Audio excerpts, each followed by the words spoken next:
Мамлекет башчысы Дүйнөлүк бокс федерациясынын президенти Геннадий Головкинди кабыл алды. Касым-Жомарт Токаев аны шайланышы менен куттуктап, муну белгилүү спортчунун дүйнөлүк бокстун өнүгүшүнө кошкон салымын, кесипкөйлүгүн жана кадыр-баркын таануу деп атады. Президент Дүйнөлүк бокс федерациясынын башчысы катары алдыда турган олуттуу милдеттерди белгилеп, анын улуттук олимпиада комитетинин президенти катары ишин жогору баалады. Соңунда мамлекет башчысы Головкинге улуттук спортко кошкон зор салымы үчүн биринчи даражадагы Барыс орденин тапшырды.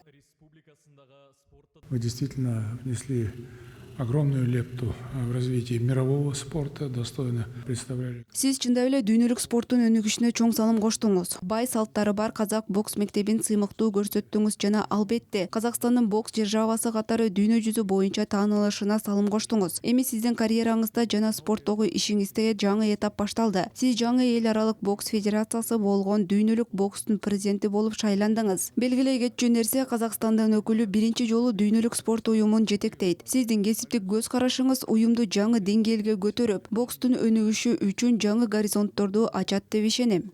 Новые горизонты для развития бокса. Для меня это действительно огромная честь. Мен үчүн биринчи даражадагы Барыс ушундай жогорку сыйлыкка ээ болуу чоң сыймак. Биринчи кезекте сизге ишенимиңиз, колдооңуз, көз карашыңыз үчүн ыраазычылык билдиргим келет. Ваше видение